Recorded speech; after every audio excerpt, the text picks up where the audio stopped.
ini mendapatkan gelar Al-Amin. Hebat. Kenapa? Al-Amin. Al-Amin yang berarti dapat dipercaya. Lawan dari sifat amanah apa? Khianat apa lawannya? Nah, khianat yang berarti tidak dapat dipercaya. Khianat. Tadi apa artinya khianat? Tidak dapat dipercaya. Kemudian yang ketiga yaitu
seperti jujur, amanah yang tadi menyampaikan, wahyu dan cerdas.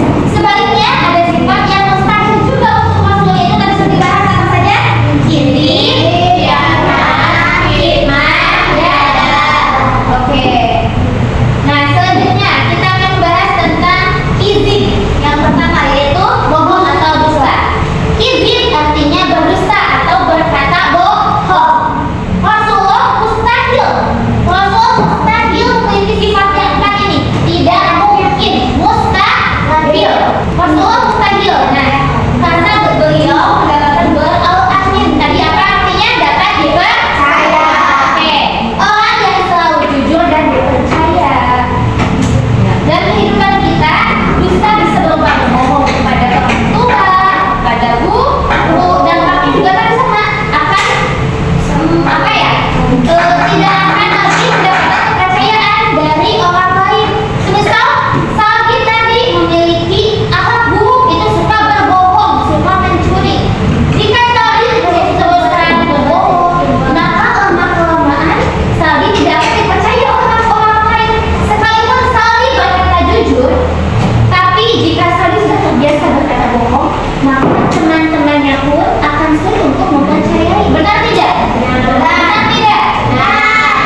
Anak-anak yang sholih dan sholihah, setelah kita belajar tentang sifat-sifat mustahil bagi Rasulullah SAW, mari kita renungkan bersama. Rasulullah adalah teladan terbaik bagi kita. Beliau tidak pernah berdusta, tidak pernah berkhianat, tidak pernah menyembunyikan wahyu, dan tidak pernah bersikap bodoh atau ceroboh. Semua sifat buruk itu adalah sifat mustahil yang ada pada diri Rasul. Sebaliknya, Rasulullah selalu jujur, amanah, berani menyampaikan kebenaran, dan cerdas dalam bertindak. Itulah sebabnya beliau menjadi panutan bagi seluruh umat manusia.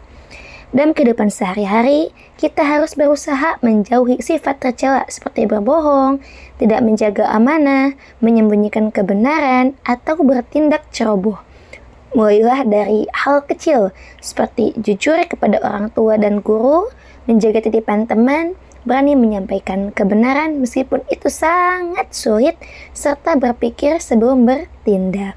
Jika kita membiasakan diri dengan akhlak mulia, maka kita akan menjadi anak yang disayang oleh Allah Subhanahu wa Ta'ala, disenangi teman, dan dipercaya oleh orang lain. Ingatlah selalu bahwa Rasulullah SAW adalah suri teladan bagi kita. Mari kita berdoa agar Allah menjadikan kita anak-anak yang jujur, amanah, berani menyampaikan kebenaran, dan cerdas, sehingga kita bisa meneladani Rasul dalam kehidupan sehari-hari. Amin amin Allah ya Rabbal Alamin. Baik anak-anak, sampai pada kegiatan terakhir yaitu penutup.